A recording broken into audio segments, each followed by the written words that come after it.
And we're back. Now to the debate over government spying. I spoke with the heads of the Senate Intelligence Committee, Democrat from California, Dianne Feinstein, and as well as the chair of the House Intelligence Committee, both the intelligence chairs, Republican from Michigan, Mike Rogers. It was their only interview together since President Obama's important speech on Friday.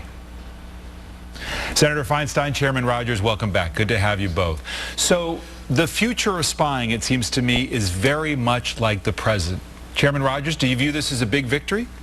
Well, I thought the most important victory was the president standing up and saying, hey, the program did not have abuses. This wasn't sinister. It wasn't a rogue agency. It was legal and proper.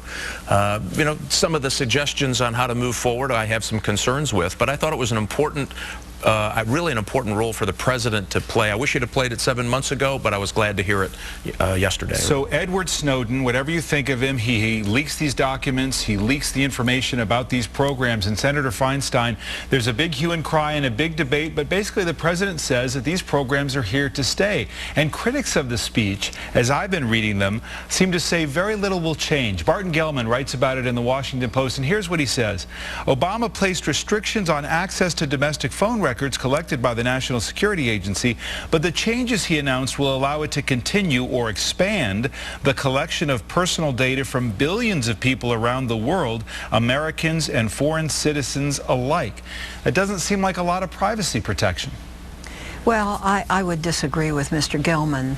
I think that what the president has said is that he wanted to maintain the capability of the program. That as Chairman Rogers said, it has not been abused or misused. And it is carried out by very strictly vetted and professional people. Now, what he said is, by March 28th, I'm asking the Attorney General to come back to me with some suggestions and probabilities of how the data might be stored by other than the government. And I think that's a very difficult thing, because the whole purpose of this program is to provide instantaneous information to be able to disrupt any plot that may be taking place. And you know, I think a lot of the privacy people perhaps don't understand that we still occupy the role of the great Satan. New bombs are being devised, new terrorists are emerging, new groups, actually a new level of viciousness. And I think we need to be prepared. I think we need to do it in a way that respects people's privacy rights. Well, let me make one other point. When you look at what companies collect, the government does not seem to be a major offender at all. But isn't the difference, of course, Chairman, that it's only the government that can deprive you of your liberty? You know, Google or Amazon, that's still, you still have to click to acquiesce in that, even though they have a lot of that personal information. The government seems to want total awareness, and that's where, even in the name of security, a lot of critics say, sorry, that is an invasion of privacy, and that is going overboard. And Edward Snowden himself, when he was interviewed in the Washington Post, he said the following about what he thinks is lax oversight. The issue was basically what entitled Snowden, now 30, to take on the responsibility of being the oversight. The whole question, who elected you, inverts the model, he said. They elected me, the overseers. He named the chairs of the Senate and House Intelligence Committee, both of you. Dianne Feinstein, he said, elected me when she asked softball questions in committee hearings, he said. Mike Rogers elected me when he kept these programs hidden. The FISA court elected me when they decided to legislate from the bench on things that were far beyond the mandate of what the court was ever intended to do. The system failed comprehensively, and each level of oversight, each level of responsibility that should have addressed this, abdicated their responsibility. So reformers have another chance. I'll start with you, Chairman Rogers. Sure. Will anything change? Well, first of all, I mean, I couldn't disagree more. That's like having the janitor at a bank who figured out how to steal some money, deciding matters of high finance. This was a thief who we believe had some help, who stole information. The vast majority had nothing to do with privacy. Our Army, Navy, Air Force, Marines have been incredibly harmed by the data that he has taken with him, and we believe now is in the hands of nation states. What help did he have? Who helped him, do you think? Well, there were certain questions that we have to get answered, where some of the, first of all, if it was a privacy concern he didn't look for information on the privacy side for Americans. He was stealing pulling information that had to do with how we operate overseas to collect information to keep Americans safe. That begs a question, and some of the things that he did were beyond his technical capabilities. Raises more questions.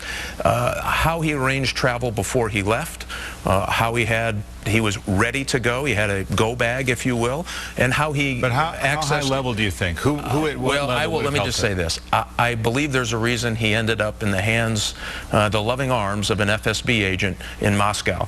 I don't think that's a coincidence, number one. Number two, and let me just talk about this. You think the Russians helped Ed Snowden? I believe there's questions to be answered there. I don't think it was a gee whiz luck event that he ended up in Moscow under the handling of the FSB. That's a significant development, if true. Well, I said we have questions we have to answer, but as somebody who used to do investigations, some of the things we're finding we would call clues that certainly would indicate to me that he had some help and he stole things that had nothing to do with privacy. And if I just real quickly, though, real quickly, the oversight that is conducted, that's what's the interesting thing about this. With all the disclosures, we find out, holy mackerel, the court's involved.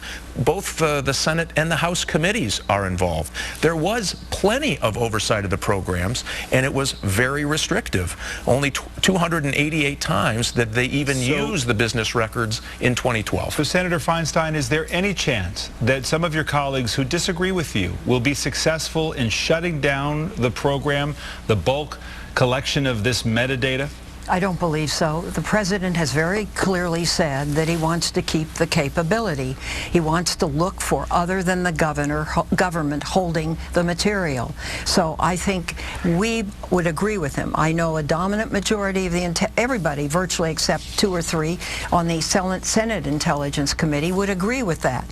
He wants to make some changes in the FISA court, that you have to have the approval of the court before you query, that the amicus concept involving a panel would come into being. But the important thing to me is the president very clearly said we need this capability to keep people safe. Now let me say one thing about Mr. Snowden. I heard him on television say that he went there with the intent to scrape our systems, that he obtained a scrape tool, and he began to scrape over, I believe, a 2-month period, as much as he could get a hold of. This isn't somebody who comes upon something and says, this isn't the right thing for the government to do.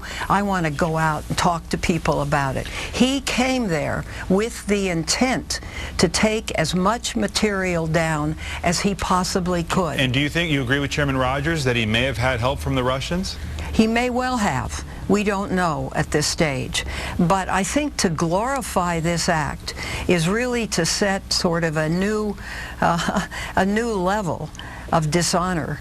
And this goes to where this metadata goes, because the NSA are professionals. They are limited in number to 22 who have access to the data. 2 of them are supervisors. They are vetted. They are carefully supervised. The data goes anywhere else. How do you provide that level of supervision? Is it critical then to get to the bottom, and will you investigate who might have been involved and whether there was any link to the Russians? Absolutely, and that investigation is ongoing. Absolutely. Sure. But you have to remember, Al-Qaeda has changed the way they communicate based on this. That puts our soldiers at risk in the field. That's a real dangerous consequence. Nation states have started to make changes that concern us greatly. We're going to have to rebuild whole aspects of operations from our Army, Navy, Air Force, Marines that will cost billions and billions of dollars because of the information he stole and gave, which we believe is now in the hands of nation states who are doing something with it. There's no honor in that. All right, we'll leave it there. Senator Feinstein, thank you very much for being here. Chairman Rogers, thank you as well. Thank you. Thank you.